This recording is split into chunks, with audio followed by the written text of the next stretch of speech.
Sorry. I apologize. We were muted that whole time.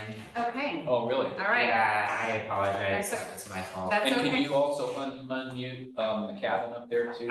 So Bernie, if you can hear us, there's a little icon. There you go, he just unmuted. Thank you, Bernie.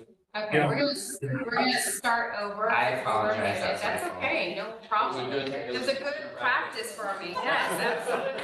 First of the year, let's do this. All right, we're gonna call to order. It is now 3:07, January 16th, 2024, and we're gonna do a roll call to establish quorum. Chantel Fossey. Here. Lindsay Hostler. Here. Summer Thomas. Here. Ian Whitney. Here. Thank you. Moving on to item 3, looking at the agenda that was sent to you via email. Please review, and then we will make a motion.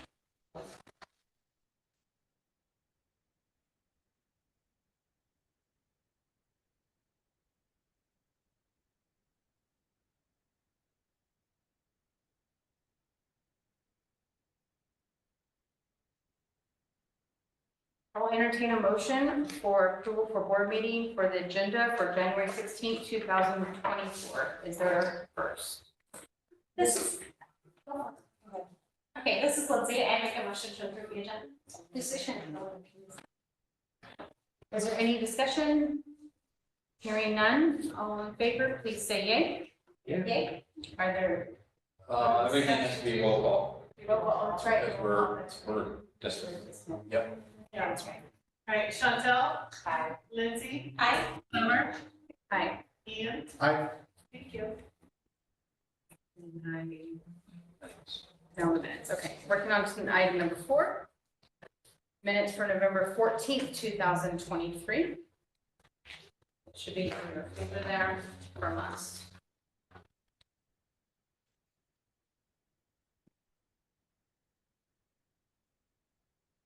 I'll entertain a motion for approval. Lindsay Whitney, I'll move to approve the minutes. This is Lindsay. I'll second. Is there any discussion? Okay, hearing none. Chantel, Aye. Lindsay, Aye. Summer, Aye. Ian. Aye. Thank you. Moving on to item number 5, introducing Bernie McGoldrick, Yosemite Unified School District Board Member, replacing Mark Gilchrist as Western Sierra Charter School Board Representative. Yes, and so I would like to introduce you to Mr. Bernie McGoldrick there in our school site in Oakhurst. And Bernie, here's the board. And I want to say, first of all, thanks to Mark. He's not been with us too long, it was a full year at least. He was a great help, great asset, great board member. But I think he had other responsibilities, believe it or not, other than us. It always shocks me. But so Bernie has willingly stepped up to be the Yosemite Unified Board Rep for us. And my much gratitude, Bernie, for that. So glad to have you here with us today. Thank you, Michael. Yeah, I'm happy to be here. Thanks for having me. I'm sorry about the mix-up today. That probably was my fault. I think somebody did tell me that I needed to come here, and I saw that Zoom link, and it just was too easy. So No, I take full responsibility. I never reached out. I intended to get a hold of you and speak with you to make sure there was any questions answered, and I didn't get that done. So glad we got it figured out though. yeah, thank you very much. Yeah, Mark Gilchrist, he has a different job now. So that I forget when he got August or September, and so he's got a lot more demands on his time, and so I said I'd step in and do this. And I've been on the YHS, or the Yosemite Unified Board, for 3 years, and I just felt like I wanted to know more anyway about not so much what you're doing, but what our role is as in being connected to you in this so-called oversight role. I'm here more just for my own informational purposes at this point than anything else, just so I know what we're supposed to be doing. Totally. I, for one, am glad for your contribution as we go forward here, and your input. It would be very valuable, and glad you're with us. And Lord, since he the role he is in is an appointed position from Yosemite Unified as our authorizer. There's no action on our part. We don't place that particular member on our board. He is there because our authorizer has, recommended him to that. So we don't need to do anything else with that particular task, so. Thank you, Bernie. Thank you.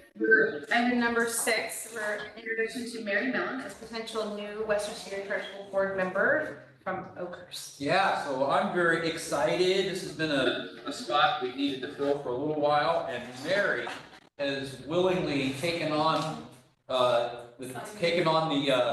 offer to serve with us. So this is Mary Mellon, ladies and gentlemen. She is a longtime Mountain Homeschool parent.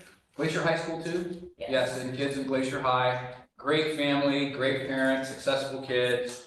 And I'm not overstating it to say that Mary and their homeschooling program, her kids are, that's a model for what we would want for any of our families. So Mary, I'm so glad that you're willing to come on board here, and That's Mary.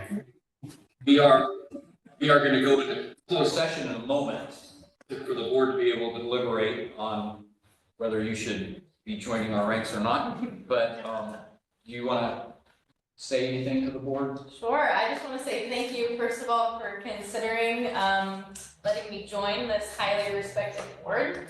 And I'm excited. I have a passion in my heart for this school.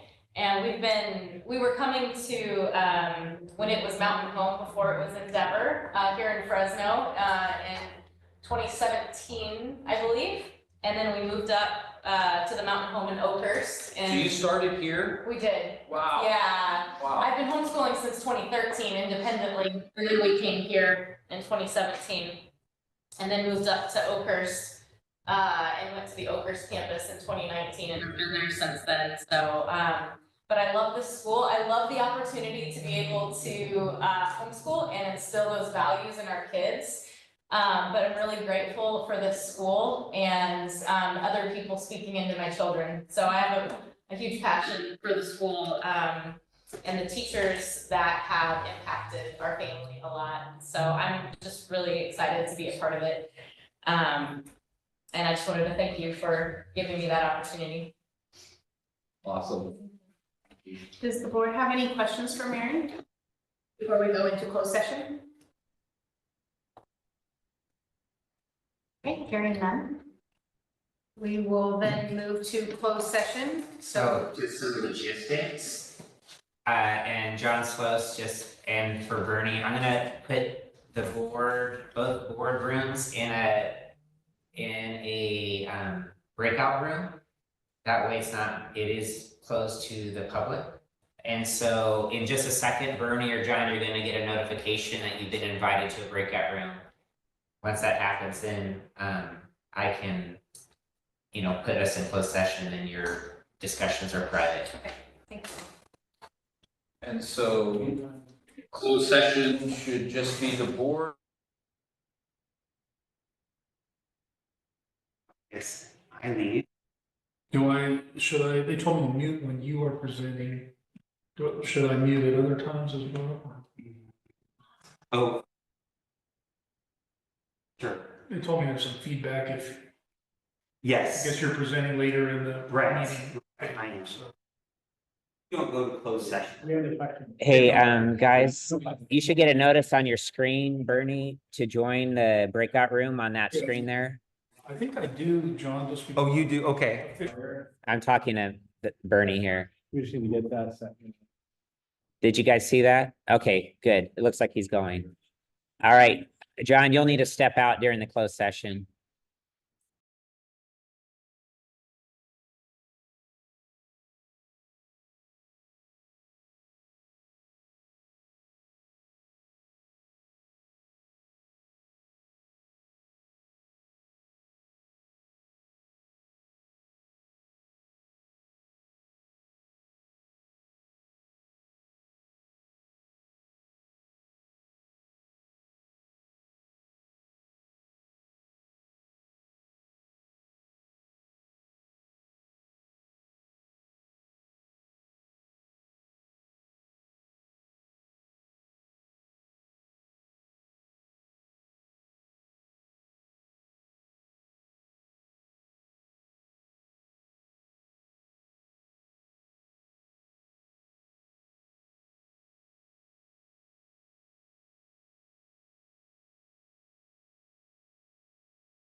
And I don't know if Bernie has figured out how to get back. He's back in the room. No, he hasn't come out of the breakout room yet. There he is. There he is. Yes. Okay, great. We are now in open session at 3:21. Okay, and then we have come out of from closed session, in regarding Mary Millen as potential new Western Sierra Charter School Board member from Oakhurst. And, we would like to take action on that. So I will entertain a motion for, including Mary Millen as a board member. Take action on that. Sorry. Great, love my voice. It's here first. This is Ian Whitney. I move that we, I don't know exactly, to include Mary Ellen as a board member for that. Is there a second? Sorry. Is there a second? This is Chantel, I second. Is there any discussion? Hearing none. Chantel. Aye. Lindsay. Aye. Summer. Aye. Ian. Hi. We need, And Bernie. Yes, yes. Oh, Bernie, I'm Bernie, sorry, that's yes. right. And Bernie, sorry. I'm voting aye. Yeah, all right, thank you. I'm so sorry. It's okay. Welcome, Okay, Mary. welcome, Mary. Moving on to number 9, hearing a person wishing to address the board. Is there anybody? Not aware of any here. No. No? Okay. Okay. Any written communication, if any? We have a letter from our auditors that was addressed to former board president Brian Foltz and now to you. And it was really about the process of the audit. And since we have Scott Faith on the next item on the agenda going to go through the audit, I think that's probably sufficient. We did receive a written communication. Okay. On item 11, a report on 2022-2023 audit for Mountain Homeschool, Glacier High School, and Endeavor. Scott Faith of Borchardt, Corona, Faith, and Zacharian is presenting that report. Fantastic. Well, good afternoon, everybody. Good board member. Hi there. My name is Scott Faith. I'm the department on the audit. And so what I'll do is I'll go through and I'll kind of highlight a few items on the audit report. I'm assuming you all have a copy in front of you. And so what I'll do is I'm just going to highlight a few items on the audit. And if you have any questions, I'll be glad to answer them. Mike mentioned also the letter that was sent out, and that's required that we send correspondence to a board member. So if you ever have something you want to address to us directly, without going through the school, you can do that, and that's the purpose of that letter. And in that letter, basically, it mentioned that we had no issues with getting the audit. So just a kind of formality for that. Let's go over to page 1 of the audit report. It's on our letterhead, and while you're turning there, I want to thank Mike and Jody and all the staff at the school, and all the staff at their County today for all their assistance. We did get the audit filed in the state by the middle of December, which is the due date. So thank you again for all your help, because we didn't able to get the audit done. We talked about the letter we sent to the board president. We also send them at the beginning of the audit as well. So it gives you an opportunity to reach out to us when we send them at the end. So that's what the letter that Mike's referring to. One thing I wanted to point out is that by law, we're only required as a primary auditor, principal auditor, to be on the audit for 6 years in a row. Last year I had rotated out, Gus stepped in. So I wanted to jump back now, and I'm glad I'm back. So I just wanted to know we're following what the state says, so that's why we do that rotation. All right, so page 1 is the independent auditor's report. And basically, there's 3 types of audits reports you can get. You can get a qualified opinion, an adverse opinion, and an unqualified opinion. You'll see in the second paragraph here, in this opinion letter, that it's an unqualified opinion, which is the best you can get. Basically saying that all the assets the liabilities, revenues, expenses, and footnotes that I'm gonna go over and highlight have been subject to our audit procedures, our sampling, our test work, and they're all something you can rely upon. So it's a clean opinion. We've already filed this report with the state. They're gonna go through the desk review checklist, review it, make sure it complies with the laws and regulations are. And we feel confident it should go through their desk review without problem. All right, let's go over to page 3. And I'm just gonna highlight some numbers on here. It's getting more complex now with Endeavor now. But you'll see the statement of financial position on page 3 is for June 30, 2023. You'll see the 3 schools there, Mountain, Glacier, and Endeavor. Although the audit is on Western Sierra Charter Schools as a whole, as an entity, we have to list out each school, and we do audit procedures for each school individually. And one thing that's important that I want to point out is that there's an allocation policy that the board approves usually sometime at the beginning of the year. We go through and we test transactions, we make sure that when there's an expense cut, it's gonna be a Mountain Home, it's supposed to be in there, if it's in Glacier or Endeavor. So it's very important because you've got this pot of money and you're cutting checks for these 3 schools, but we make sure it's in the right bucket, if you will. So that's a big part of our audit too. So I'm just gonna highlight some things. Again, you got the 3 schools and you have the total on the right-hand side. The total assets for all 3 entities at the end of June of 23 was just over $7 million. And I won't get into details unless you want me to, but you can see how it kind of spreads to each one of the schools. So there's your total assets. And then you go down to total liabilities a little bit further down the page, maybe 3/4 of the way down. Total liabilities are about $1.2 million combined all schools, leaving you net assets of $5.8 million, which is down towards the bottom, which is your assets over your liabilities. So you've got a healthy reserve when you look at all 3 schools together. And then even in looking at individually the schools, even though there are variations in the dollar amounts, with Glacier being the smallest, they all have a pretty good reserve. So this is page 3. Let's go to page 4. And again, throughout the report, you'll note that we indicate which school, and then we have a total usually. So page 4 is the statement of activities. And this is what came in as far as revenues and expenses going out. Page 4, just by looking at it, looks quite complex from the surface. But I want to break it down into 3 main categories. So the top half of it is the activity that comes in that has no donor restrictions. So it's your revenue coming in, your expenses going out, they're not related to any donor restrictions.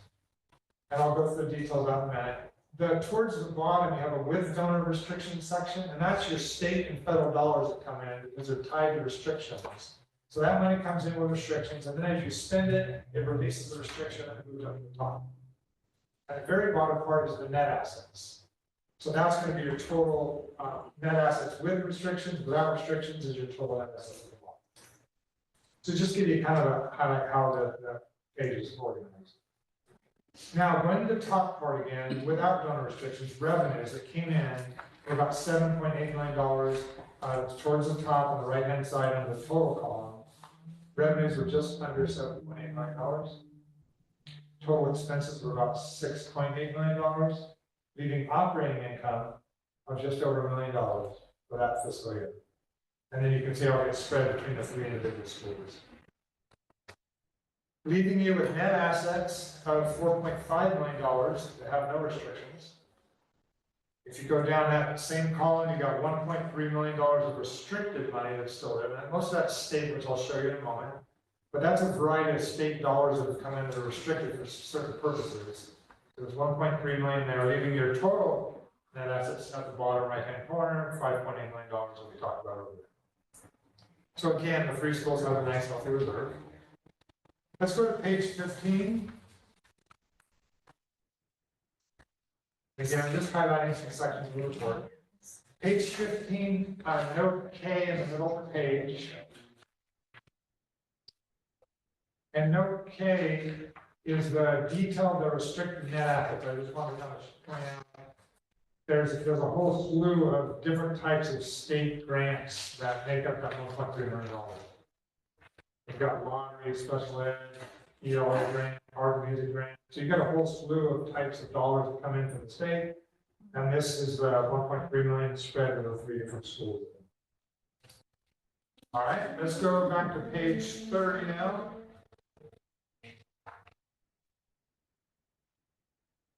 Page 30, and I might add, right, it's getting to that page, the format of the report follows what the state guidelines say, so in every audit, school district in California has a section that's scheduled on finding person costs. So page 30 is just that. And the nice thing about it, there's really not much on this page, other than to let me state there are no findings, which is great. Good job, Judy, good job. On page 32, there were none the prior year. So one thing I want to mention is, in addition to auditing the numbers, all the schedules, we also look at state guidelines in terms of how they spend state dollars, how they do attendance. There's some federal dollars that are spent with Endeavor for special ed. And so we go through and we look at internal controls as well, including the allocation policy. And I'm happy to report we have no issues with how they process transactions, how they're following the allocation policy. And so we have no problems there. And then regarding federal and state compliance, including all the attendance that they do. So you have all the independent study, 3 different schools, you have a new contract format they had to use this last year, and the policies and all that, we had no issues with how the attendance was documented, there's samples of homework for all the kids. So you think about all the transactions that occur in 22, 23 and not having findings, attendance, state compliance, federal compliance, the internal control policy, that's a lot, this one page doesn't really say what it should. You know? It should say, great job. But the page just says, say no findings, so. So yeah, that's a good, that's really good.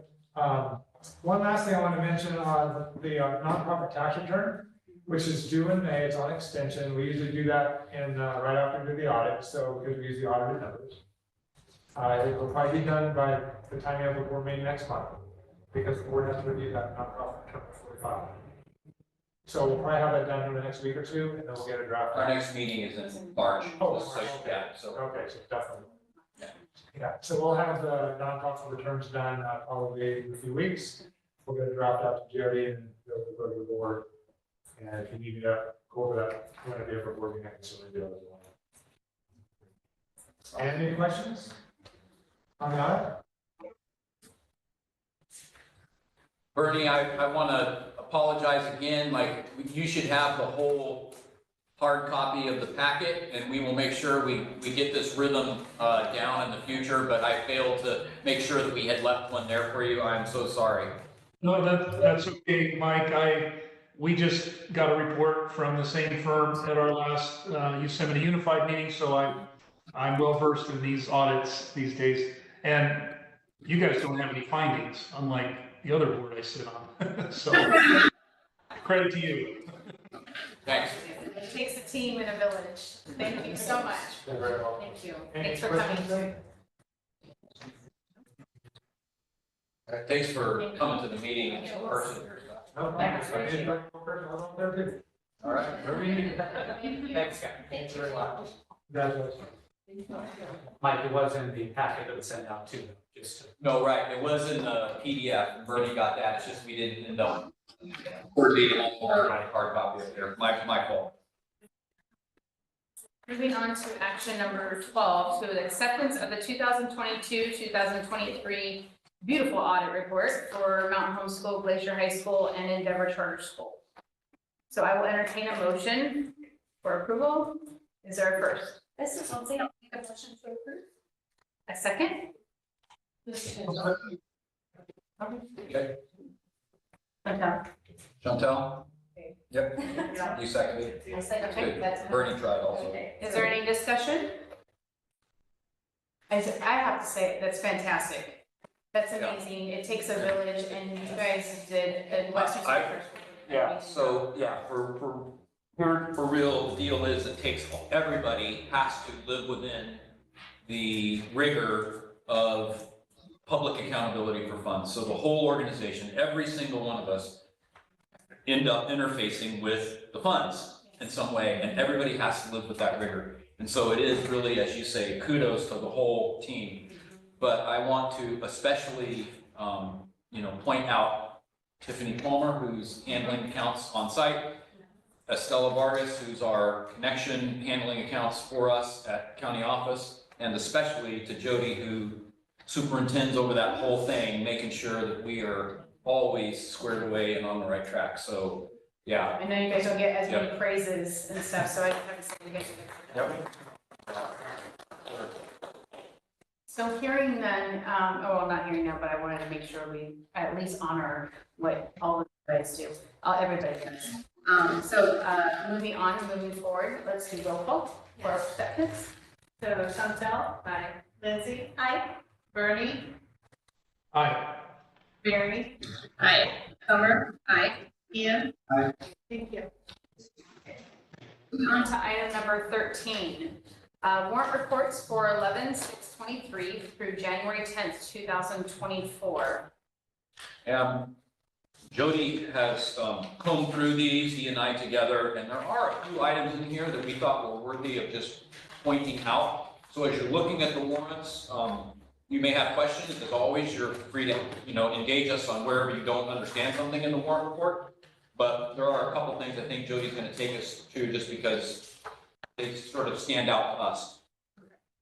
Thank you, yeah, and of course, if there's any questions after I just go through these couple items that you asked. On page 2, there's a couple of items. One is in the middle of the page for $11,232, and that's for the audit. Those are audit costs. There are some other costs throughout the year, but that's, it's just in this warrant period. Then you'll see a $3,000 cost toward the bottom of the page on the right hand. This is Dempsey, Villiger and Associates. That is for an actuarial study that's related to the audit as well. So those are all audit costs. It's an actuarial study of one of the plans we have. Then on page 3, the next page, I'm just pointing out unusual ones. You'll see third down, elite charters and tours for $1,700. That's a cost for an aquarium. I think Monterey Bay Aquarium is coming up pretty quickly here. $1,700. That's what that one is about. So it's just a endeavor cost. And then I will go to page 7. These you'll see on 4 down on page 7. You see something like first. All in capital letters, first. And that is for the Lego League, and that is for Endeavor. So that's something I haven't seen. It's sort of unusual. And with that, there's a big chart on page 8, which is in the middle of page 8, Imagine Learning LLC. That's for $34,671, right in the middle of the page on the right side. You see $34,671. That is for Edgenuity and other software that we use, online schooling, school systems. So that's just a big charge. That's a normal charge every year, but it comes through as Imagine rather than Edgenuity, so people might not recognize it. Then on page, let's see, page 16, way back to 16. This is on the Commerce Bank card. Last time we talked about the board had approved the use of the Commerce Bank card for charges related to the reclaiming team at Meadowmark. And this is the first charge that hit. And it's for $1,240. It's about a third of the way down. The expense amounts is $1,240. The total amount of the credit card was $43.97, but $1,240 was that specific rock climbing cost. That'll be happening every month. The email goes to Mike with the invoice, Mike approves the invoice, and then we charge the cards. So it's in that format as we discussed and the board approved. Okay, then on page 17, there are 2 charges about a third of the way down on the right side. You see $6,000 and $9,500. The $6,000 is for the Madera County Superintendent of Schools. That's a payment to them. That's for 2 of our staff to have. It's California Association of School Counselors. They can probably explain that better than me. So we have 3 of our school administrators right now, Eric, Nancy, and Grace, all in the room, who have their preliminary California administrator credential. And this is additional work that you have to go through to clear those credentials. And so they are, they have the credential and they get coaching, and it's all kind of administrated through Madera County Office of Ed. That's. Then the next one is Parsec Education. They're doing some work with us on our LCAPs and other things, but specifically here it's about our LCAP, trying to do some some analysis of various data points so that we can get our LCAP as finely tuned as possible. So that's a charge related to that. We meet with them, we go over all sorts of different things to try to make sure that we're looking forward and back and then looking at our data accordingly to make the LCAP as accurate as possible and as useful as possible. And then at the bottom of the page, you'll see a charge from Allegion Access Technologies. That's an automatic door opener at the Elkhurst facility. So you push the button and, the cat button on the side, so that's what that's for. Okay, there's a few more charges on page 18 and 19. One is for Dennis Scheller. We're still working on the facade, the interior in Oakhurst. And guys, everyone's invited to come and see how pretty it is. It's looking very nice in there. Our town keeps growing and looking better all the time. Our interior town. Our interior town. And then on the next page, you'll see Robert Meeks, he did some work on that as well. So it's combined about $5,000 in this house. That's a lot for me to say. I usually only have like 2 or 3 things, but there was a lot of one-offs that came up this time. So that's it for me. If anyone else has questions, I'm ready to answer them.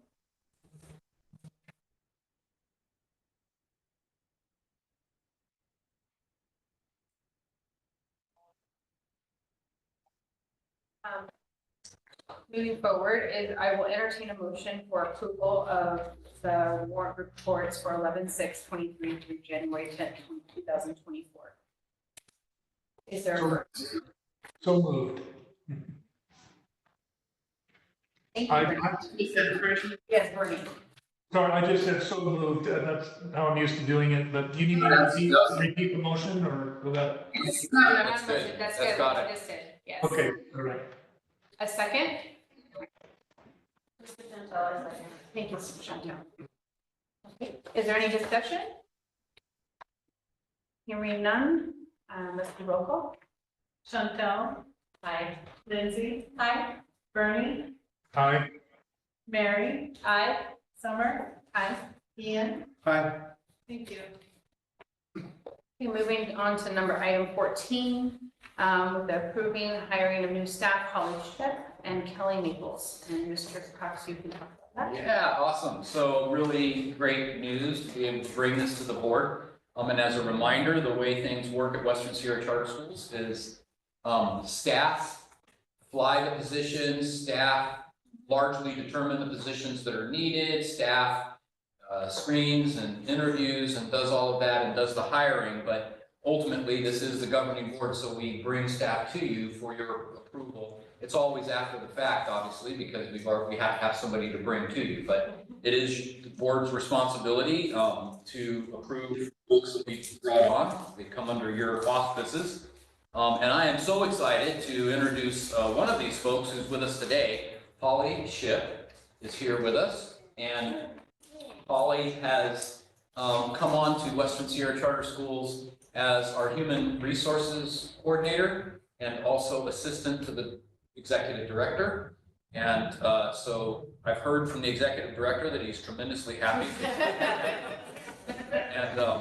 And everybody is tremendously happy for the help in Human Resources. So, yeah, I knew that Human Resources was a big job, and as the organization has grown, it's become a bigger job. But I didn't know how much of a big job it was until Holly came on and started asking questions about, yeah, this or that, or and so it's really a big job. And so super happy to have Holly with us.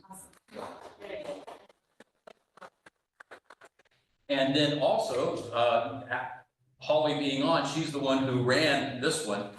We flew a position for Mountain Home for a student supervisor. So it was the first time for Mountain Home. We've always handled student supervision, which falls largely under kids that are at school, but they're not in the class at any given time or immediately under their parents' supervision. That's always just been handled by the parents who are there and the staff. But again, as we've grown and as the times they are changing, we have seen the need to have a staff dedicated to just be out walking the campus and engaging with kids and just being available for that. And so We flew that position and hired, and that is Kelly Maples, who's on the agenda. And she comes also highly, highly qualified. She has, not that this would be necessary for campus supervision, but she comes with law enforcement background and just a lovely lady with great professional experience and great personal and professional presence. And so she's not started yet. She's been hired, but whenever. Her first day will be Friday. Yeah, so really cool. So excited about both of these things. Okay, thank you. Welcome, Holly.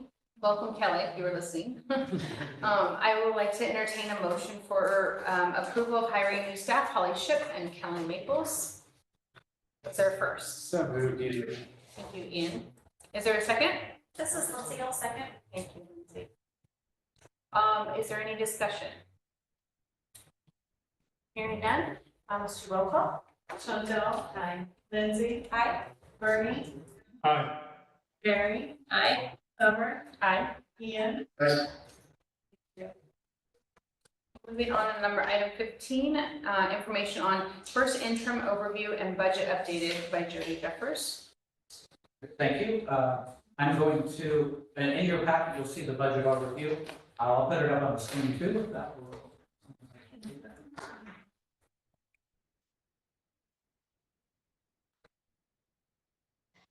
Okay, as we've discussed in the past, this is really the culmination of 3 reports of about 45 pages apiece. But we have those reports here, if anyone wants copies of them.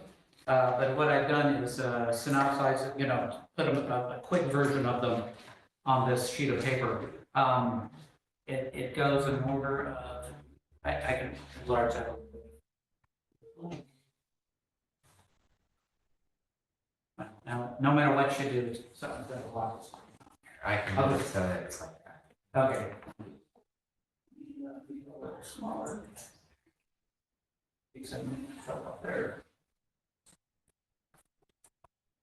Well, we'll start there. Okay.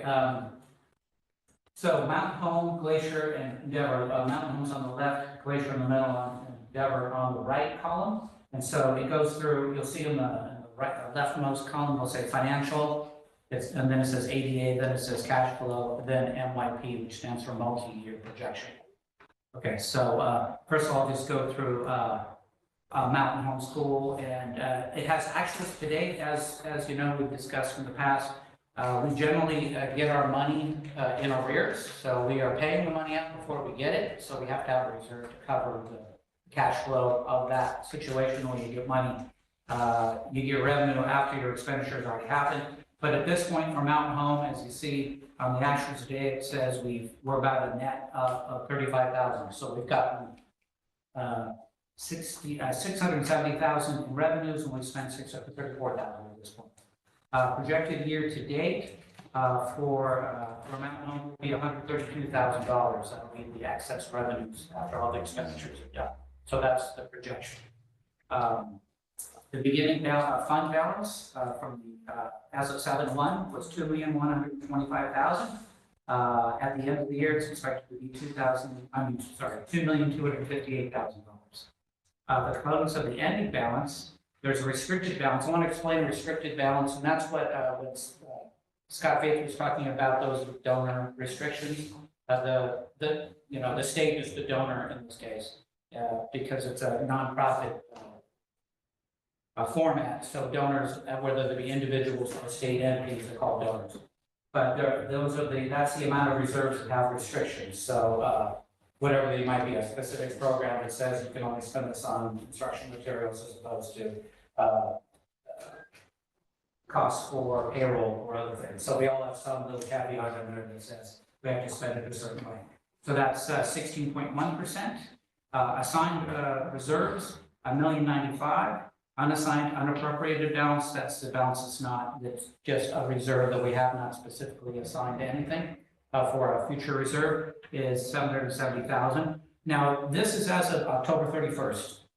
If you'll recall, the last board meeting we had in November, the board approved assigned reserves. We did a big assignment. So I'm going to go down to the bottom of the page here. See in the yellow section at the bottom, highlighted yellow section, It shows that what happened on 11/14. I just wanted to like get rid of the dissonance in your brain if you were thinking, hey, I thought we did a bunch of stuff here, how come it's not showing? It's because it was done 2 weeks after the end of the period that the first interim covers.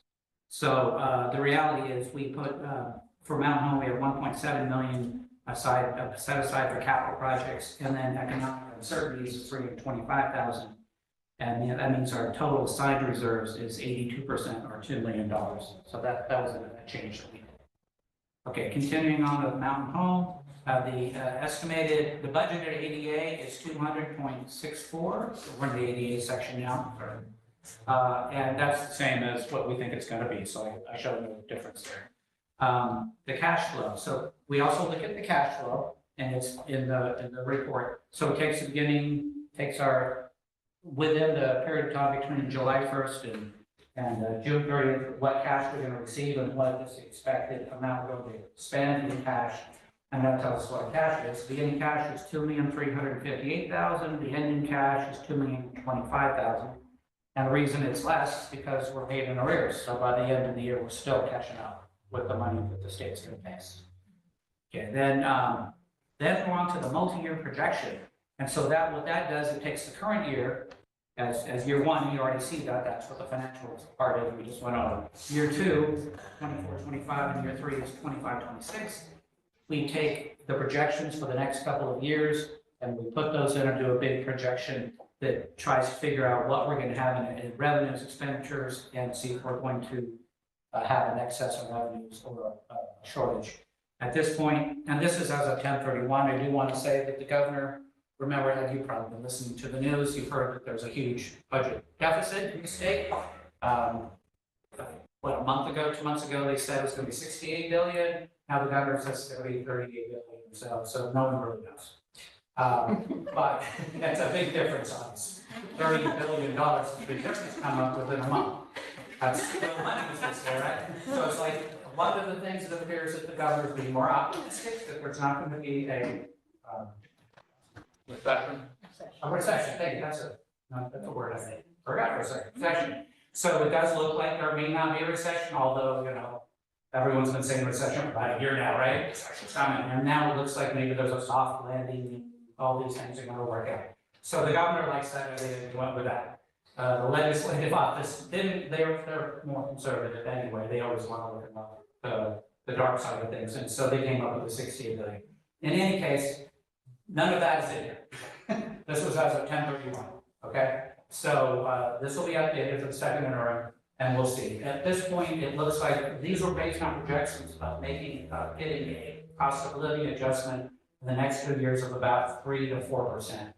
That was the estimate before this big deficit happened. The current one that the governor came out with has a 0.76 COLA as opposed to a 4% COLA, so 0.76, much less obviously.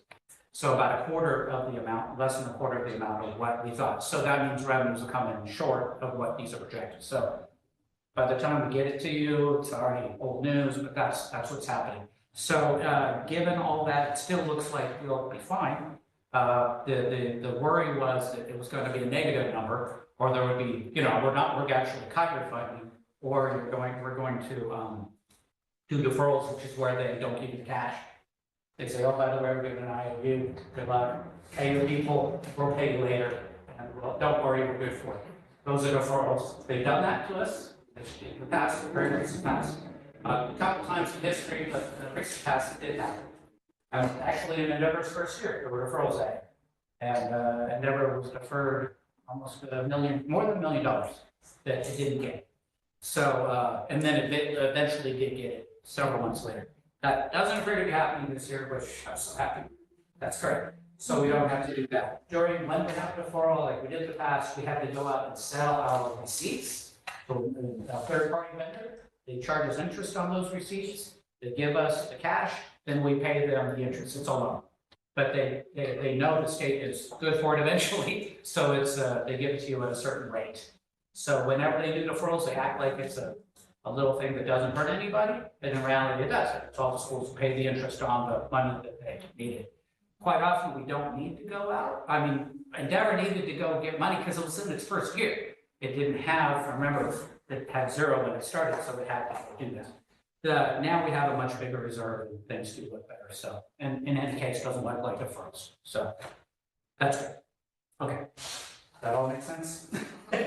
I know it doesn't, but there's a lot of information there, please let me know as we go. So let's just go through, now that I've given you all those things, I'll just go through the other two quicker, and you'll be able to see, just those results. So for Glacier, the projected year totals, right hand of the center column there, projected year, 1.3 million in, 1.221 out, a net of 62,000. Remember, these also have big capital costs in them because we're trying to build out bathrooms and an addition in Hooker, excuse me. So there are one-time costs, so that's out of normal operating budget, that's including quite a bit of money for those costs, and we'll see that in a second. Beginning fund balance, 700,000, at the end of the year, 762,000. That makes sense, because it's 62,000 in net excess revenues. And then the assigned reserves, again, it shows 250,000, I highlighted that, but if we go down to the bottom, we'll see it's really 425,000 capital projects. Economic uncertainties of 155,000 for a total of assigned reserves of 580,000, and that's 47.5% of all the reserves we have that are already assigned to something. All right, so then the estimated budget for ADA, what we estimated is on this report as of 10/31 is the same.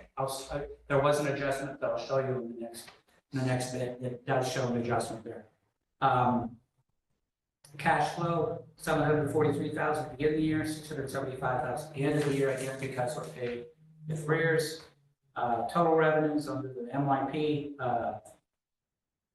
next year showing, total revenues of 1.291, then the expenditures 1.132, making 159 next year. Again, those are a little high compared to what I think they'll really come out with.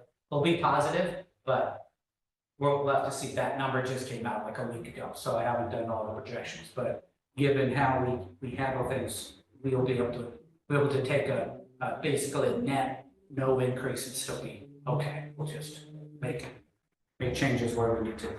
And then in year 3, this is showing 164,000 in excess revenues for an ending fund balance 2 years from now of $1,085,000. Then I'll go into Endeavor. Projected year $4,306,000. The expenditures 3.842, a net of 463,000, so excess revenues. Fund balance goes from 1.682 to 2,145,000. Then we have the restricted balance on all those items again. So I'll just show you at the bottom of the screen. It's actually $1 million have been put aside for capital projects and 550,000 for economic uncertainties. For the ADA, 332.48 was the projected, or the budgeted and projected. We think it's going to come in less than that at 320 as of 10/31. I'll have that update in a second. So there is a shortfall there. There will be changing for the ending cash starts at 1.3 and it's at 1.7 million. The multi-year projection is showing an ending fund balance of 2,514 at the end of 24-25, and then at the end of 25-26, 2,894. Very healthy reserves based on this 4% though over the next couple of years. So it'll be less than that, unless of course it changes radically. We hear everything's wonderful instead in a month, and that's possible because we saw that last year. If those who've been on the board saw that we were supposed to be get a shortfall last year, major problems. Oh no, it's terrible, the sky's falling, COVID, and then the post-COVID issue was we're all going to lose a bunch of money. And then it came with the biggest surplus in history. And then so they gave us a bunch of extra money.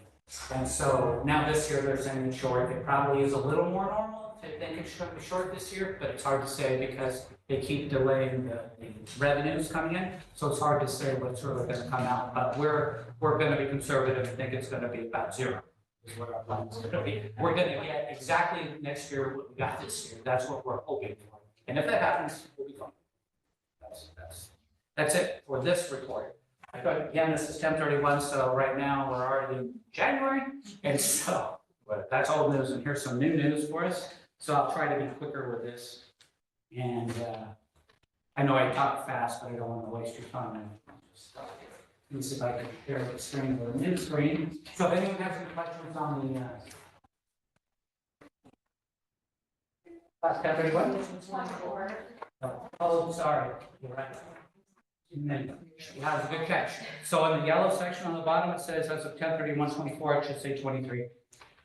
Because I was here in 2009. See, I'm out of time. I don't know what I'm at. Yeah, 1924. That was a good day. So it should say 23. Thank you. Go to the next screen. I don't think we've ever shared twice in the same. I'll share for this, right? And then there's 3. All right, hold on. Just one moment, please. It's because I don't actually have that yet, so in a second. Yes. Share. And this is in the back of your. Yeah, It's almost like, no, It's back, back, you're in that, back. I wasn't sure where it fit in the lineup, so. That's okay? Thank you. Not much. I'm sorry, having technical difficulties.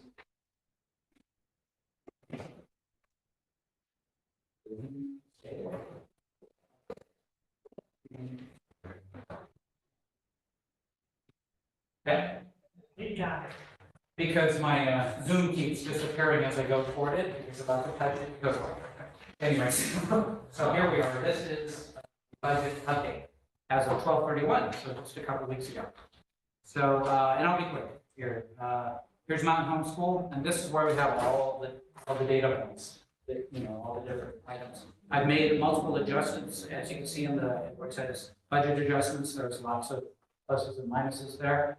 The big one I want to talk about from Mountain Home is as of 12/31, we're doing our P1 report, our period 1 attendance, and it's looking like it's coming in at 208.43 rather than 200.64. So I'm adding an extra $70,000 to that, to the revenue that's coming in, because that's an extra 7 kids approximately. And I'm just being approximate here because it's hard to tell exactly where it's going. But so we'll get about an extra 70,000. We're also getting arts and music money in for the state. From the state, there's a new grant that has 37,000 for Mountain Home, and so that raised Home's annual up a bit there. And then I also found some pluses and minuses to the rest of it. For total expense, I put up 27,000, so at a net adjustment of 80,000. So it looks like our excess revenues will be about 262,000 for Mountain Home at the end of the year. That's our projection for the end of the year. Now, the stuff that's happening this year is not related to the budget we're talking about, because they're already giving us the money for that. At this point, we haven't heard that they're going to claw back any money right now. So we should be okay with the money we've actually received. I remember last year they did talk about taking money back. So at this point, it doesn't look like it. The money they took back, they've already taken back. Glacier High School, the opposite's going on with Glacier. Their current enrollment is 81. The current ADA is 81. We were thinking it's going to be 87.5, 87.56. So I actually subtracted 70,000 from Glacier because it's coming a little lower. So that means there's an adjustment downward for them. And then at the end of the year, there were some pluses and minuses of that same different categories. It looks like the net revenue that's projected, the excess revenue is going to be 67,000 for Glacier. Yeah, remember that's a much smaller school. Its revenue is 1.2 versus the bigger numbers for the others. Okay, and then I'll go to Endeavor. Endeavor is coming in at just about where we thought. We had projected 332 ADA. P1 came in at 333 ADA, so we're not doing any adjustment for ADA. It's pretty close. And go up or down. We tend to grow at ADA over the year because we had additions. kids start coming in, slowly over time, all three schools. But in this case, it's so close, we're not gonna do adjustment, that, it's like a projection. There was some additional money related to for me, arts and music, just like all three schools had, that in there. And then there were 50,000 extra expenses that I found that had to be added from our projections, so it looks like revenue less expense is gonna be 683,000 at the end of the year. The one thing about what's different from Endeavor than the other two schools is there's no capital projects in Endeavor's costs at this point. Where they do a rent and the other two schools don't, this one doesn't have the $400,000 of capital expenses that the other two do. So it has a nice healthy amount of revenue less expense of 683,000. So that's it. That's where we're standing right now. So not a lot of shifts, so, down 70 on one, 70 on the other. And this one hasn't had an adjustment at all, so it looks like they're coming in where we thought. If there are any questions, please let me know, and I can answer them. Thank you very much, Cody. Item number 16, mid-year LCAP updates for Glacier and Glacier High School, Mountain Home School, and Endeavor Charter School. For Grace. Yeah, so Grace Reeve is taking this on as one of the many projects that we have her doing this year as a new administrator for us. And so she is the one who's really providing the leadership overall for us in regards to our whole LCAP process. Others are involved, for sure, but Grace is the one who's setting the pace and providing the leadership for us. So we want to say thanks to Grace for that. And so she's going to take the lead on presenting this mid-year LCAP. So just a brief overview of what is LCAP. That's the Local Control and Accountability Plan. So if you new to that acronym or if you need a refresher, it's set up as a 3-year cycle where the school, each LEA, is setting goals with action items, leveraging resources to meet these goals, and then tracking progress and finding data points to help show that progression. So where are we in the cycle? This year, we're ending the 3-year cycle that started in 2020 and 2021 school year. And today we're looking at that mid-year report for that cycle, ending cycle. Other work we're doing right now is setting our goal, or making sure we don't want to make changes to our goals, really, for the upcoming cycle, and then tweaking any actions, and again, looking at what data points we're going to want to use to drive, how we're meeting those goals. So our first goal, and the goals are the same across all 3 schools. Some of the actions vary a little bit depending on, because Endeavor's TK through 12 versus, Mountain Home and Glacier together in the TK through 12. So for example, the UC requirements is not going to apply to Mountain Home. So the first goal is that all students will be provided high quality guidance and instruction within a broad and rigorous curriculum, necessary educational technology supports, and professional staff that will prepare them for success in college and the workplace. And before I go on, I should have noted that in your packet, there should be a mid-year monitoring report summary, and then the 3 full mid-year reports as well. So this goal is the one that actually has some data points attached to it already for this point in the school year. So areas that we can look at are the implementation of the state standards as measured by growth in our NWEA scores from fall 2022 to the ones that were taken in fall 2023. Student achievement as measured by the CAS participation and scores for 2021 to 2022. And then 2022 to 2023. So the difference in the years there has a lot to do with when data is reported. So CAS, of course, for this year, we won't get until next year. And then college and career readiness indicators as reported on the California dashboard. So on the summary, you'll see some of those the summary page, it's not in the PowerPoint. If you want to look at some of the hard data points for goal 1, you'll see those there. our NWA scores for each school, the CAS testing indicators, so the participation rates, and then proficiency scores in ELA and math broken down for each school from last year to this year. And then, yeah, that's it for that. And no, I'm sorry. And then also a little summary of some of the highlights of the college and career readiness for Glacier and Endeavor as well. If you want to get into the nitty gritty of each of these, you can look at each of the reports, and it kind of outlines those data points and then gives you the summary by action. Most of the action items you're going to see are partially implemented when you get down to the breakdown of the goal and action number. And that just has to do with we're not done with the school year yet. So it's not that we're not doing these things, it's that we're doing them and we're doing them well, we just haven't completed the school year. So that matches up with the budget that Jody does and where we're at as of October 31st, is that right? Yeah, there were, actually, it was as of 12/31, but 12/31, it was thank made you, a yes. pick a date. And the idea was, are we fully implemented? Yes, we know we're doing what we're implementing fully. But is it fully implemented from a budget perspective? No, because we have to spend all that year's money, so we will partially implement it. So it's the only option. Yeah. So goal 2 is all students will be provided a safe, clean, secure, and healthy school with opportunities for student engagement within a positive school climate. This data is not available really yet. The pieces that we pull from the school dashboard were not updated yet, and that our school survey is not, as most of you are familiar, administered until March.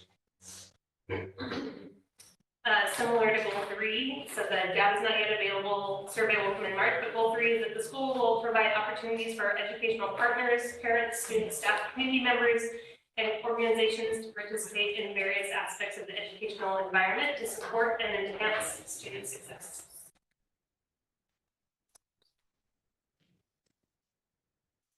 So to summarize these 3 massive documents with data points over the course of 3 years that are disrupted by moments of COVID and not testing some years and changes in the way testing is happening because of COVID and then also trying to keep connected with school and our community through the survey. In summary, we're on track to meet most, if not all, of our goals. Some of the difficulty you'll notice, especially with Endeavor, was that the establishment of Endeavor happened in that first year of the cycle. And so there was no baseline data to measure that off of. So it looks like we're on track. The summary. Good job, Grace. Thank you, Grace. Thank you. This, and just by the way, maybe Grace mentioned, I don't remember hearing it, but this is a new requirement of the board. You see our LCAP at different points in the year in our development process of it.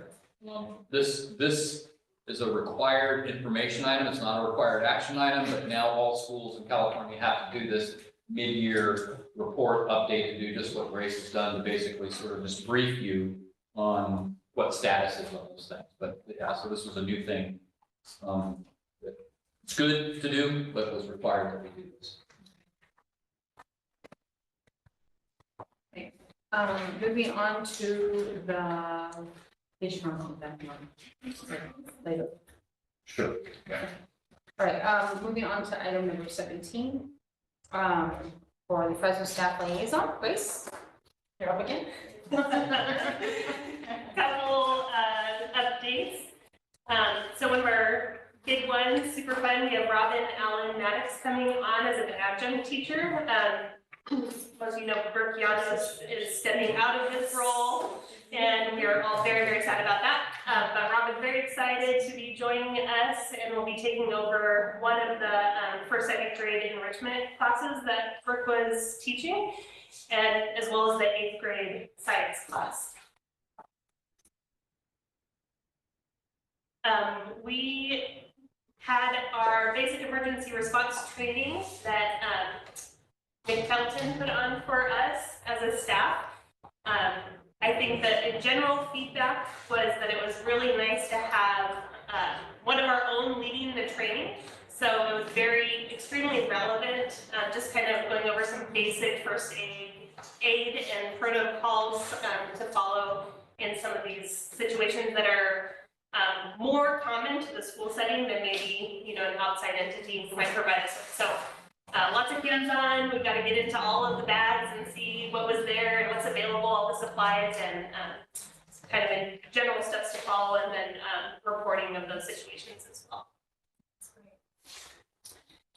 And then next week, we have the National School Choice Week. So there's a couple ways that we are celebrating. One is the school-wide project, the Cube Art Project. So students are creating kind of their piece of the puzzle. That will be happening, I think, in math. A lot of that is getting pushed out in our math classes.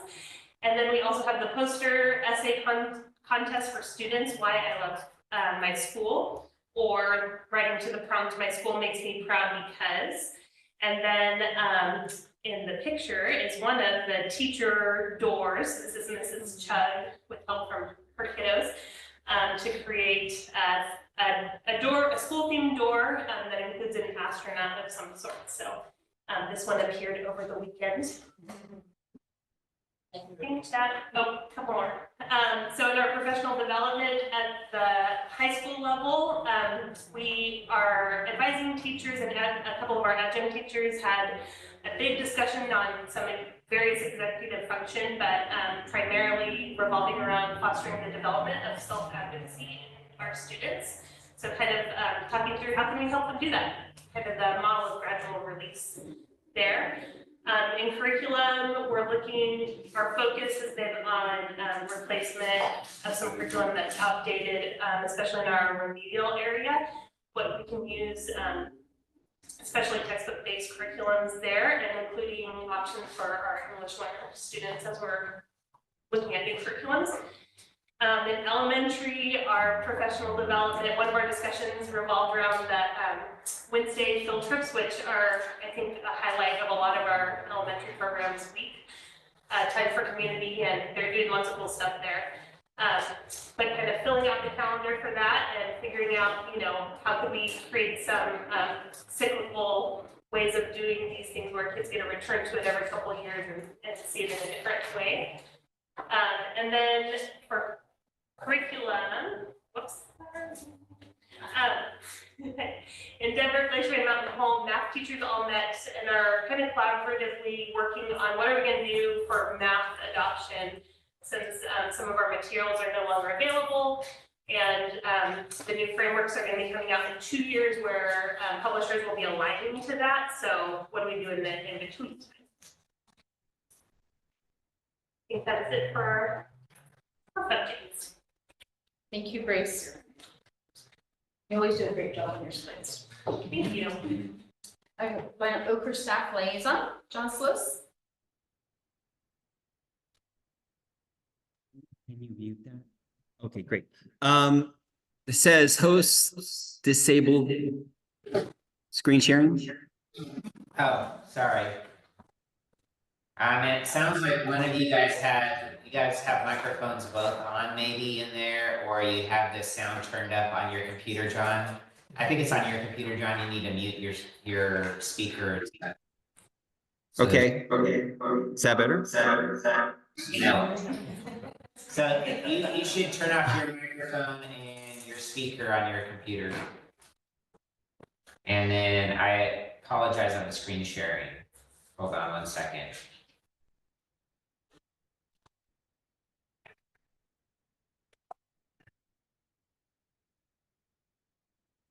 Okay, John, you should be able to share now. Now you muted the cabin also, we can't hear you. Okay, can you hear me? Wait, you need to mute yourself and turn the cabins on, Bernie. Like, it should only be the cabin should be on. There you go. Now. Computer's muted. Can you hear me? Yes. Are you able to share now? Thank you.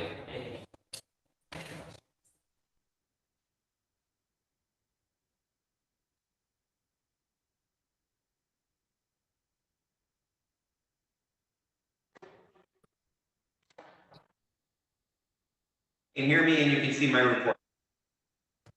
Yes.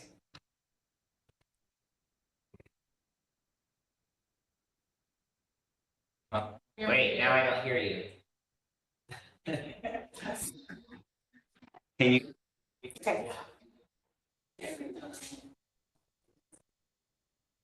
John, are you talking? Okay.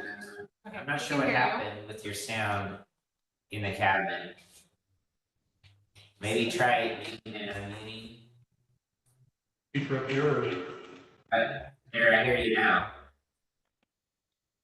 Can you hear me now? Yes. So we were at our enrichment classes last time. I saw you. The great. So here's just a few highlights. Mrs. Davis did that countywide competition. Students, it was Thursdays. Hey, John, I'm sorry to interrupt you.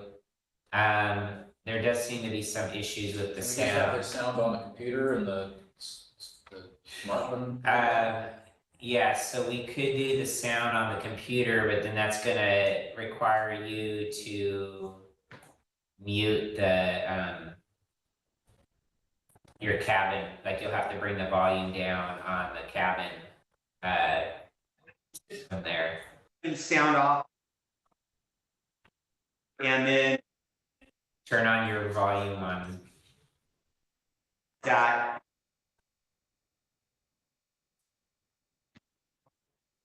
You got the first person on mute this. Go ahead, try muting that. Yeah, so mute the cabin and. turn Okay, your is this computer volume on. is this working? Yes. Is this working? Yes. Can you hear? Can you hear me fine? Yes. Seems like, yes. Okay. Sorry. No, all We're sorry. Yeah. Okay, so Mrs. Davis did a class called Battle of the Books. Battle of the Books is a countywide competition where students read 20 books and then they met on December 8th. And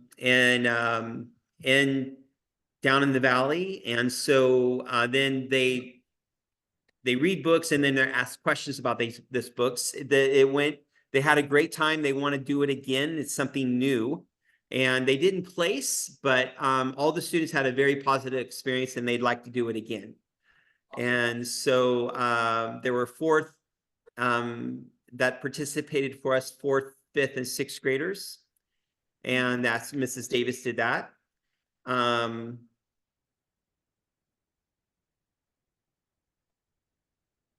So this is also we had our winter showcase. Usually we have a talent show in the spring. This year we decided to do something in December, and it was really well received. And we had a lot of everyone showcasing their talents. You can see like Mrs. Meeks, she does juggling during her math class.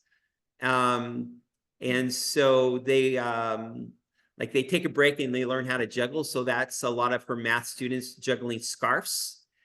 And then also this year we have Mrs. Dent doing improv and choir. And so they performed during our winter showcase. And so we do this down in the theater at YHS. And so it was, yeah, so a lot of people participated in it and it was a lot of fun. Also, we had back before Christmas, we decorated, we in Oakhurst, we have all the community school trees. Each school comes and decorates a tree. So we had a time where everyone was invited from Mountain Homeschool and to decorate the tree. And then Mrs. Dent her choir kids did a few songs. One thing I would like to also highlight about the winter showcases, that was Glacier and Mountain Homeschool. So the Christmas tree, that is Mountain Homeschool. And then one other thing we have going is instead of in enrichment classes in December, we have the kids gift workshop. And so kids sign up and then they make 2 crafts. And so they come in, the parents drop them off. And so it's top secret because they can give these gifts to parents. And so all the teachers are participating. So it's all hands on deck. And so you can see they made a little snowman yard post, and Mrs. DeCarly and Mrs. Hill are really spearheaded that. And then here's the other craft. They made little trays. And then you can see Mrs. Hill leading that activity. And then we wrap them and then they give them to parents or grandparents or other people. And so that was a lot of fun. And then the one other thing we're getting going right now is we're preparing for our very first ski school session next Monday. And we, in the mountain area ski school has been going on since the 60s. And so that they do the mountain areas do that on Friday. We've been doing it, I believe since the Mountain Homeschool's done it from the beginning. We go on Mondays. And so last year we got 3 ski school days in on Mondays. We hope to get 5 in. We're going to have our first one this Monday. And so we have over 50 students and parent helpers and instructors. And we teach skiing and snowboarding. And so, I mean, Badger just opened last weekend.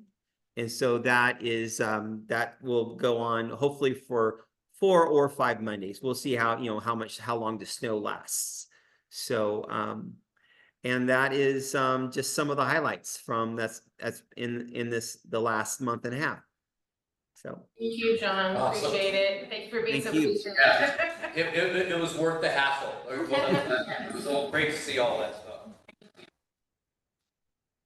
Moving on to item C, Mr. Cox doing his report. Very good. So my items are there in front of you. I'll just rifle through them, and if you have questions, please stop me and ask questions. So item number 1, it is a mandatory requirement that charter school authorizers, in other words, the districts that charter schools are authorized through, have to do an annual visit at the school. And so Endeavor's annual visit is coming up on Valentine's Day. And Fresno Unified picked that for us because they love us. And all the charter schools that they have, they pick Valentine's Day for us. I'm not sure who got Halloween, but we got Valentine's Day, and I know that that's for a good reason. And actually, we have our liaison, our touch point with Fresno Unified in their charter office is with Alicia Elias, who you met last meeting, and she's here with us today. And also Sean Burning, who was just here back right before this meeting. We met with these 2 folks to kind of prepare for that upcoming February meeting. And Felicia and Sean will bring out a variety of Fresno Unified staff and kind of have an agenda in regards to just doing in the amount of hours that they're here at Endeavor to maximize getting to know who Endeavor is and what we're about. So that's Sean Burning was my cousin, by the way. Oh, really? Wow. All right. Very good. Nice guy. Yeah. That's cool. Felicia, since you're here, is there anything else you want to add to that? We definitely did select Valentine's Day. See? You thought I was kidding. They're very happy to be here. We had a very productive meeting. It's my 3rd year in working with Endeavor, and we just see wonderful things from year to year. Such a dedicated staff and community. Very happy. Thank you. Yep, awesome. Thank you. And then also similarly, item 2 as you all know, Mountain Home and Glacier are authorized through Yosemite Unified. And Yosemite Unified we've been working with them through the year on sort of reevaluating what the process is for their oversight. The annual visit that I just mentioned for President Unified and Endeavor is part of the district's oversight responsibilities. And so we've been working with particularly the superintendent at Yosemite Unified in regards to authorizing responsibilities. And they have provided for us that we've mutually agreed upon a framework, a point of reference for data gathering.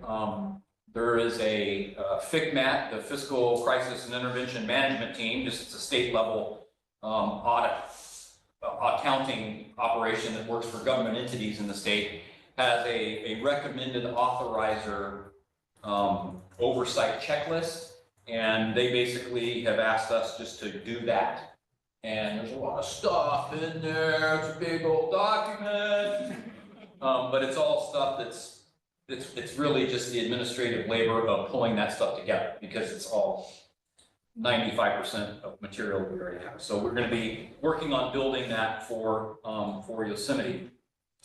Item 3, Glacier High School's charter. Will charter schools live on 5-year timelines? They're born and then they get to live 5 years, and then you have to reauthorize the district. And so Glacier, of our 3 schools, Glacier is the next charter to term out. The Glacier charter is in effect until the end of next school year. So through June of 2025. But the reauthorization process is a long timeline.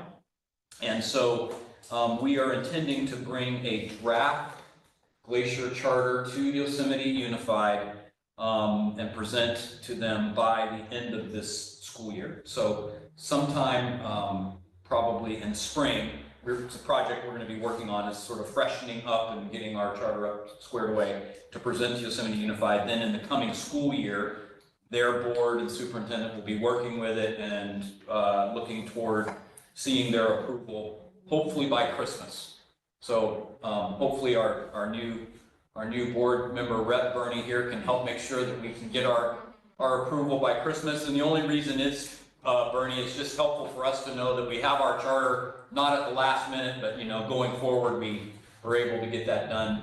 That's what we're going to be working toward. Let's see, item number 4, funding determination. So I just mentioned that charters live on 5-year timelines.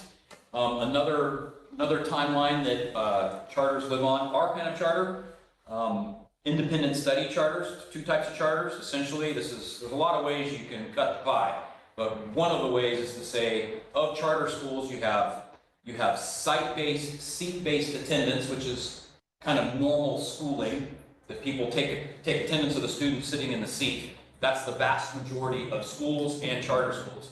And there are independent study charter schools. They get their attendance and their funding through an independent study agreement. And for any of you parents here, that's why we have you fill out the attendance and turn that in. That's part of that master agreement when we're collecting assignments that we keep for the work record. We want those as educators just to be tracking along and seeing how the student's progressing.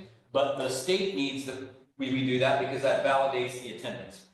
So for independent study charter schools, one of the other timelines that we live on is what's called the funding determination. And what the funding determination basically sets a criteria to say, if you're an independent study school and you're going to receive full funding, here's 2 criteria that you have to pass every whatever number of years. Those 2 criteria are how you spend your money. So of your total revenue, those criteria say you have to spend 40% of it on credentialed teachers.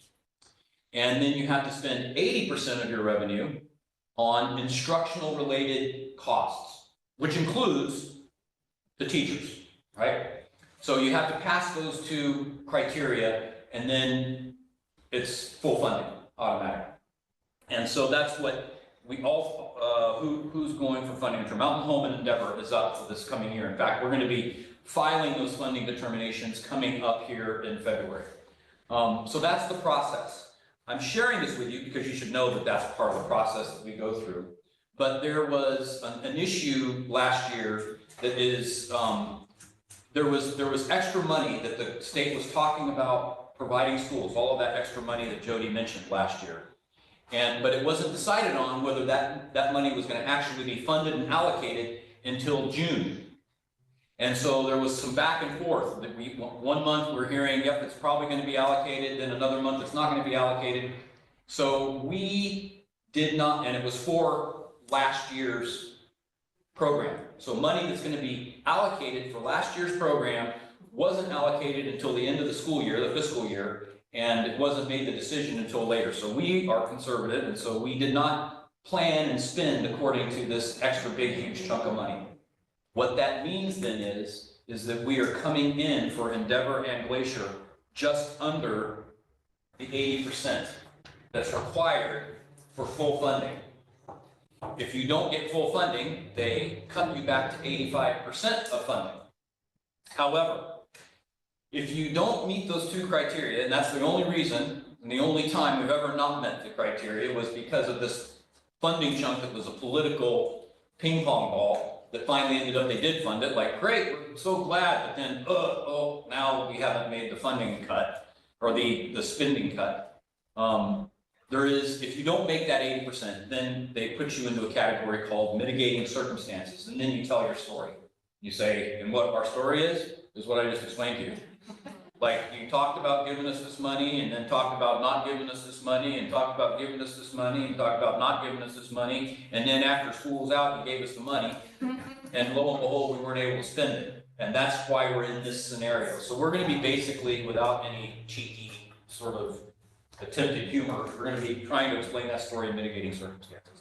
So I think, and Jody thinks, and if you have questions for him, you're welcome to ask those. I think we're gonna get full funding. I think it will carry the day. And by the way, there are many other charter schools in the state just like us who have the same problem for the very same reason, okay?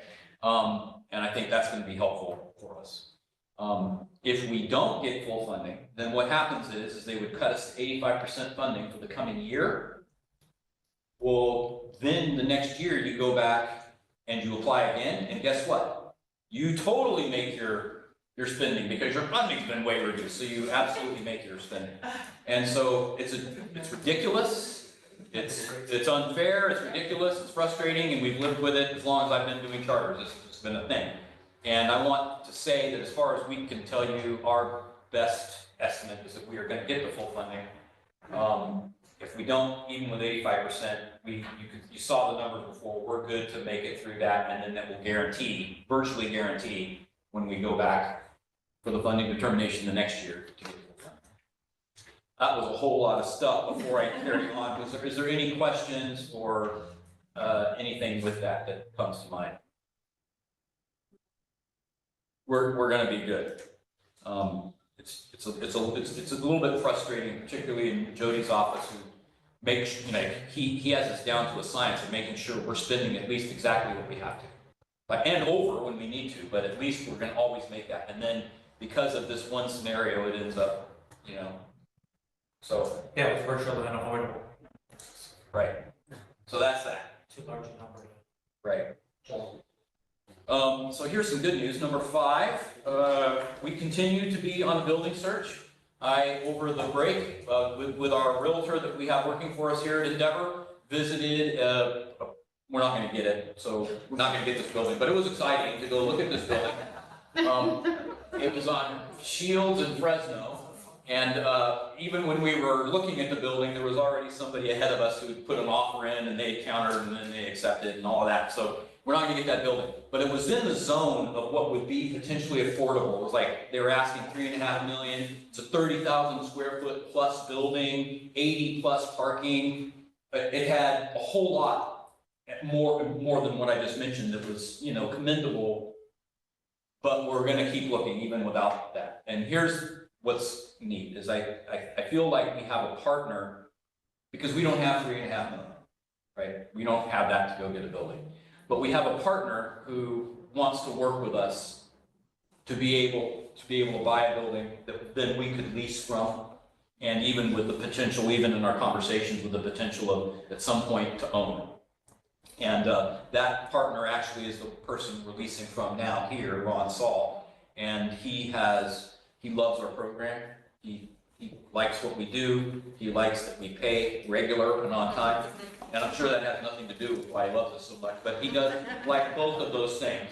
And he has said it before, he's reaffirmed that he would be happy to be able to buy us a $4 million building that we could lease from.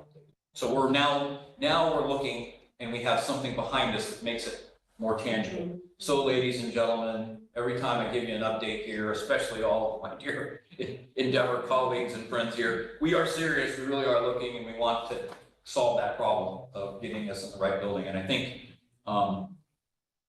I feel like with the partnership of Ron Saul ready to invest in us, that moves the ball closer, for us to be able to move on that. Any questions with that? Is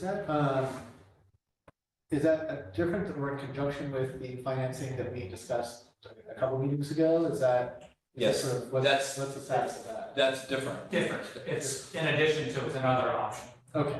Right. And so, we were waiting for the non-cost-based funding determination process to be adjusted, which is theoretically what's going on with this big study, to see what other. Sorry, I'll just digress for just a second, because that 80% thing, Mike was talking about the 80% for instruction related, go well, your school. Would it be 100% instruction related? It's specifically the way they call things. Instruction related does include facilities, custodial, things like that. So that's why the costs are not included. Don't give us that, don't get over 80% because they take it away from us. Okay, so we have to stay within that 20%. In any case, Ron, being our current landlord, that would be a whole different way of doing it. Just he's going to buy a building, we figure out how to lease it for a certain amount of money that we can afford. That would be it.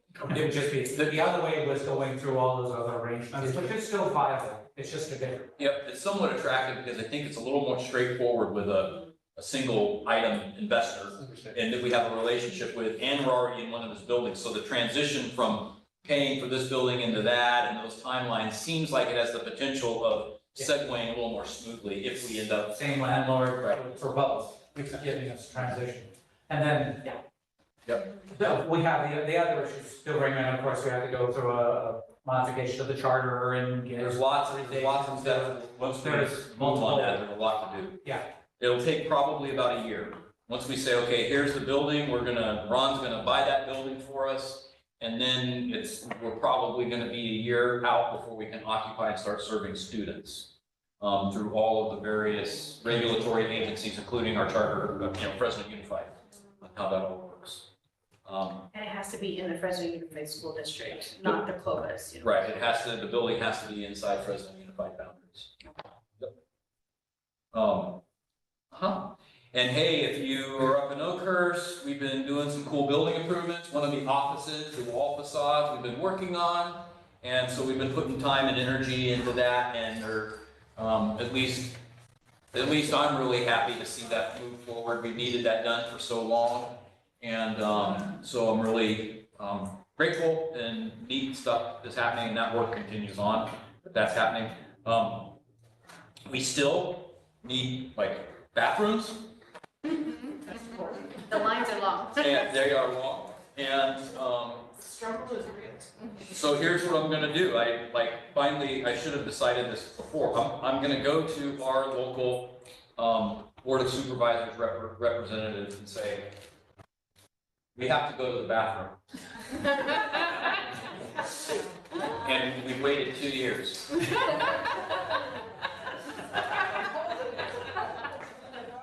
I think that's long enough. And I think he's gonna hear me on that. I think he'll agree.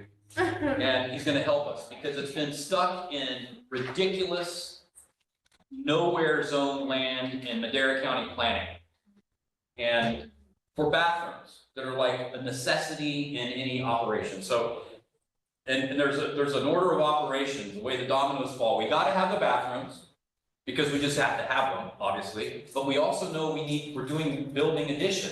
We're gonna add roughly 1,800 square feet on that building up there, which we really need in office space and classroom space. well, we're gonna have to have the bathrooms there anyway, because as soon as we add that square footage, the planning department's gonna say you need more bathrooms. So we're doing the bathrooms because we all need them badly, and they're gonna be asking for it as soon as we go with plans for the addition, which both of those are there. The order of operations is bathrooms first, and then we're gonna be bringing them plans for the add-on. So that's out there, that's still happening, and I'm sorry that I don't have any better update than that, but I'm gonna now go to our local supervisor and see if he can help us with that. I think he can. I mean, that's what those folks are there for. So that's that. And then just as a reminder, this was on the last time I asked the board here, all of you good people, to participate in Brown Act training. Thank you, Chantal. I know you let us know. Thank you. Yes, thank you. Okay. Thank you. To participate in Brown Act training, and it's pretty important. Brown Act rules or California rules that govern open meetings for government entities, of which we end up being a government entity. And I think it'll be very informative and helpful for everyone to just know how the Brown Act works. We follow the Brown Act, we make sure that we're doing the Brown Act, but you'll kind of maybe go, oh, okay, this is why they do that. So I'd like, and I need to be able to check off and say, look, our board members do this. Fresno Unified, Yosemite Unified, they're going to want to see that we do this. So if you could go do that training, you should have a email from November 14th from Greg Hall. Greg Hall is the guy who superintends over where we're getting this training from. And he sent the login information from CSDC on November 14th with Brown Act training. So you might be able to just follow this link that's on here on your agenda, or you can look up that email on November 14th from Greg Hall. But just do it at your own time. It's probably about 2 hours worth of training, but you can do it in modules on your own time over the next couple of months. I would be grateful if you could do that. That's it for me. Thank you. Moving on to item D, Endeavor, Principal's Report, Nancy Garcia. Yes, okay, so I didn't plan this, I'm surprised, but my first slide has to do with the art wall dedication, and he stopped in here and asked, can I crash this party? So, first I'm gonna say, last Friday we had an art wall dedication, so we came in here and saw beautiful artwork right here in the library section. That has been dedicated to Mr. McGowan, and so he was with our school for over 8 years. We pulled him out of his first retirement. Then he finally retired for the second time, but we found a way to keep him coming. Because we wanted to give him the honor of having a wall where he selected artwork from our students who submitted it, and these are all past students. So we just wanted to give him that honor. I have it over. Go ahead. So we have, if any of the artwork you see around the building from our students has been accomplished under the guidance of Mr. McGowan. So we have some talented students who have had the pleasure of coming under really talented guidance, and so. So Mr. McGowan actually officially passed the torch for paintbrush to Mrs. Turner. So some of the artwork is from Mrs. Turner's art class. But here you can see all of the students that gather around him, all visiting, coming to this dedication to honor this very wonderful day. And we even had a special drawing. A student won a personalized artwork from Mr. McGowan. That's actually Julia, you can see right there. And so he wanted to say a few words. So, Yes. and then This rascal. It's so heartwarming to be able to come from 38 years at Clovis Unified, Clovis High, art and coaching. And I sat in on one class up in Kingsburg. Well, we were back in Kingsburg, yeah. Kingsburg, my cousin had taught, and this rascal was in the back, and she heard it. And then they approached me, and I go, But I've been so blessed that we sat down and we developed a program that's state standard, national standards. So the same thing a student can get here, they can get at any of the high schools. And it's even better because it's a small class situation. And then young Mrs. Turner which is another real cool thing. She was this former student of mine up at Clovis High School. Wow. So that made it even better. And then a lot of these young kids that are in the picture below, we started first K through 12 art program, and a lot of those youngsters were there in the 4th grade, 5th grade, 6th grade, 7th grade, 8th grade. And I also got to thank Eric over here too. These guys made it real pleasant for me to be able to, and as well as meeting, we had art shows throughout Fresno, and we were getting known for art, and a couple of people tried to steal me away from here, and I go, no, my roots are here, and I'm so thankful, and this words are hard to say, but I've been so blessed. Been so blessed with meeting this young man, that young man, and this young lady here, and all the others that were in the staff. And I think I sat in with you one time. We were doing Might have been one of the annual visits. yeah, I think so. Or even accreditations. But it's been awesome. And I just stopped by to pick up a bunch of my junk, and then all of a sudden I looked at, wait a minute, there's a board meeting. I'm gonna just, at first I just started to just break in and act all crazy. I go, no, I get young Nancy in trouble. I said, wait till our turn. Yes. And I go, okay, I can wait. But thank you so much. And what we're gonna do is eventually we're gonna put some rules and regulations up. And then we're gonna make it either an annual or semester event where we come back and make selections into work, and not just for the high school, but for K through 12. And then I'm also working with, in fact, after I leave here, that's where I'm going, over to the art gallery, River Park, the art gallery. And I'm gonna work up an idea there where in the summer or time where our students can still exhibit their work outside of class. And so, and then get them introduced to artists and different things like that. So I think we have 3 students that have graduated from this program. And they are in art schools. So our year 4, we sat down and we pounded out, thank you for allowing that too. And with ourselves, we pounded out Art 1, 2, 3, and then the 4th, it's preparing you for your those fun to be being an art person, and then show your work and to give your quality and prepare them for introducing and having going to a particular college. And so we have that, and it's so great to see such a thing. And I'm sitting in the meeting, and when you guys build a new building, I may have to come back. You are absolutely welcome back.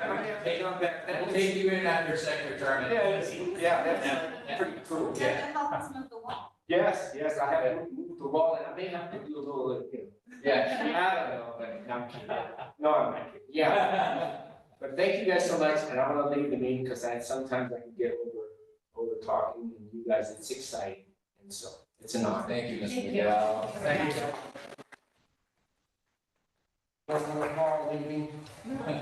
God bless everybody and be safe. Thank you. Thanks. Right. Nancy, can you send me over that? That's really Yes, cool. yes, I will.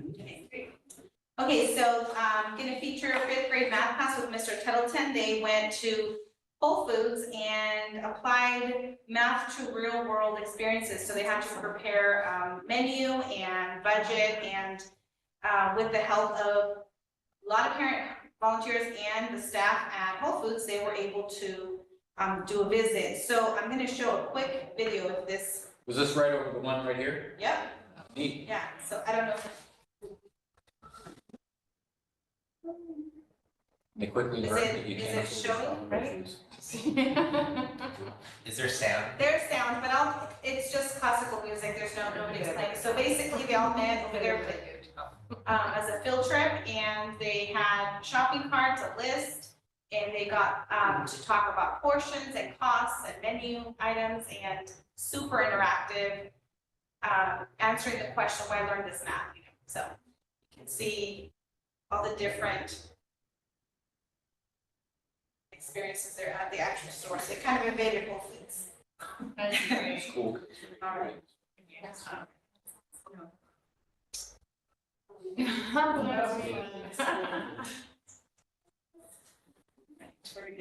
Just wanted to show you, What was that? just wanted to show you a little bit of the trip. And then the other thing that Mr. Tubbson's been doing is integrated science and math. So they created their own glow sticks.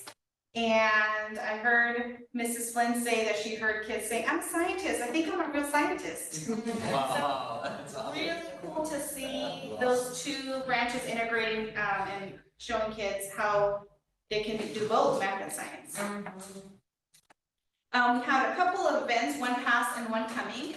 So we had our spelling bee, our local school competition, and we have our featured winners there. And then they are going to head to the county spell off in, I believe, March. And then coming up, we have in March 5th, our STEAM fair here at Endeavor. You're all welcome to come. And so our students have been working at completing projects in any of those areas: science, technology, engineering, art, and math. And we have had math projects that have been mind-blowing and finding out solutions that have never been found to that. So, I mean, we have a little bit of everything for everyone. So you are invited to attend that. And this is the art that Mr. Cox was mentioning. So we have just updated the walls with new art. These are coming from Mrs. Turner's class, the Art 1 class. They did the graphite drawing, and Art 2 and 4 are doing watercolor landscape. But even if you look at the black and white drawing, it's Art 1, and it looks so advanced already. So our walls are looking beautiful. We have continued with our Character Counts Award Recognition Program, and this last month was Generosity. And so we have a couple of the award recipients there featured for you: John Staruba and Jordan Villasola. And staff nominate every month a different character trait. Next one is Perseverance. And so we're able to give not only a certificate to the student, but we have partnered with the vendors across the street: Chipotle, Biology, actually even Panda Express, and they gave us awards that we can give back to the students. So it's been really fun to give those out. We had Hour of Code before break, and Mrs. Johnson led the Hour of Code. We had Mr. Muley teach. And then this year, for the first time, we have Tech Coordinator Melissa Culver teach one of the classes, and Erin Kiang, our Tech Specialist, help our students as well. It was a lot of fun. Hour of Code is for grades 3rd through 8th, and they learned how to code character movements, events, loops, and more. And they even had a dance party, so to show movement, I think, of computers or commands. So that was well attended. And we also have a ski day. We don't have a ski program since the distance, but we had about 30 to 40 students, parents, staff come on, was it January 8th? China Peak, and had a great time. It's so nice to do this event annually. Many of our students, this is the first time they've done anything like this. So really exciting.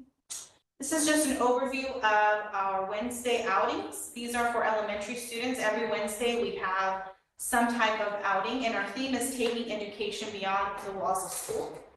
And so we have a mix of things going on each month. We'll have a field trip. We also partner with Big Garden Library, and we have a community helpers series. So we invite different speakers. They have a big room that we can use. And January 24th, we're going to have a physician's assistant in ER, Susie Leroy, come and talk to our students about her job. And every month we have a community food bank service day. Next month in February, we have a Kearney Mansion field trip. We're actually going to have for our Big Garden Library Day, we're going to have a veteran homeschool parent come and talk to parents about tips and tricks about how to homeschool effectively. We have a few PE days scheduled. Let's see, in March, we also have a Downey Planetarium field trip at Fresno State. And April, we have a zoo field trip as well. And we also have a courthouse tour for our 7th and 8th grade students. Okay, we have a couple of fundraisers. So this is my plug. Delisa Coos is our coordinator. So Biology, January 24th, if you're in this area, Fig Garden, pretty much all day, 10 a.m. to 11 p.m.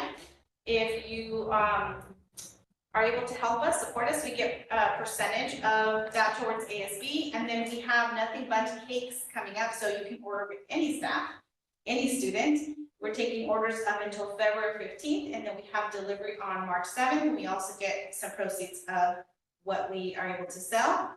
And then in the middle, you can see the chart of what we've done so far, all the different, our goals and our actuals. And so we are doing pretty good. We've raised more than we thought thus far. This is our first year with a fundraiser coordinator, so Delisa's doing amazing. And then we're gonna just, this flyer is actually going to our newsletter just to help parents and students know where do these funds go. And so prom, senior grad, elementary field trips, awards for our National School Choice Week coming up, and we do state testing celebrations. And these are some of our future events. January 21st to the 26th, we have National School Choice Week, like Grace explained. So we're ready to celebrate and post on social media our School Choice Week. We also have Poetry Out Loud competition coming up. Diane Vaquero partnered with the Lions Club, and so they invited our students to do a public speaking competition. So on the 7th of February, we're going to do our school site competition, and then the winners of that competition will go on February 20th to the club level public speaking competition, where they can receive scholarships, and those can also move on to the district level. And I think it's thousands of dollars eventually of scholarship money if they keep moving up beyond the district level. We have a math counts competition for elementary also on the 8th, and a few other events coming up in March. This is our rock climbing team. And this is a picture from our Christmas celebration for staff. So any questions from, not just the picture, but we had the Grinch come and visit, which is AKA Brandon Ballard.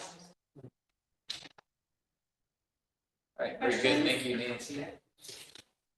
Sure. And you're back, Steve. Good, Okay. thank you. Okay, we're moving on to item E, our homeschool, the High School. Okay. Hey, everyone. Hey. Almost there. All right, Mike already shared a couple of these things, staffing updates, so happy to have Holly here and Kelly coming on. Mike mentioned some of the building updates. He forgot, he was humble enough, he didn't mention we got new flooring in mod A and B. It was much needed. We've been continually to meet the last Tuesday of the month as a staff, all staff, and that, I think it's been really good, both in us coming together as a staff and getting to know each other, both high school and elementary working together. We've been doing a lot of stuff regarding safety. We did our home personality test, which has been fun for the staff to kind of get to know each other there. We did a thing with Madera County. I think John may have mentioned that at our last staff meeting, but we had Madera County came out and kind of talked about the resources that they have that our families are able to access. And I've been seeing a lot of people making use of that again, which has been great. We've been reviewing our student support plans and other things along that lines. I just took had a few pictures taken. This is what Mike was talking about. This is kind of in progress. And this is kind of like a rough draft. Mike, I don't know if you want to say anything about this, since I have a picture up here. Other than that, this has been so long in coming, because we did all of this great faux work 4 years ago on the other walls to make them look beautiful and interesting. And then this one particular building, we kind of, other things got in the way and whatever. And so we're finally able to begin this work, and we have a number of craftsmen who are helping us with this, and so really grateful. And you can begin, it's still in progress, but you can begin to see, because that's just drywall mud. That's those, tape on the wall, drywall mud, pull the tape and blow the hole. It looks like you have bricks. And now Isaac Rumor, one of the craftsmen helping us, is doing his magic with painting and a variety of different paint techniques and colors to make it look like old brick. So totally cool. seen that part. Yeah, right, then you wouldn't have seen it, you were down here today. Yeah, so it's really coming together and I'm excited for our school and for all the help we're getting with that. I mean, it's a continual thing. People walk in and they feel like, wow, this is a, they just feel welcome. I think the students feel cared about. I'm excited to get Endeavor a building where we can begin to do these things there. Yeah. Yeah.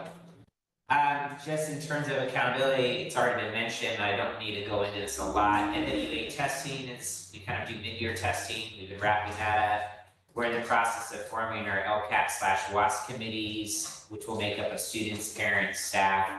Parsec, we mentioned, we're partnering with them, really I'm refining, like, what do we want to measure, what is important, what are the things that are most important to measure, and then how do we measure those things? And so, we're working with them, and that will help in terms of informing us, like, how are we doing on our goals? We started spring classes, our Tuesday, Thursday classes started up today.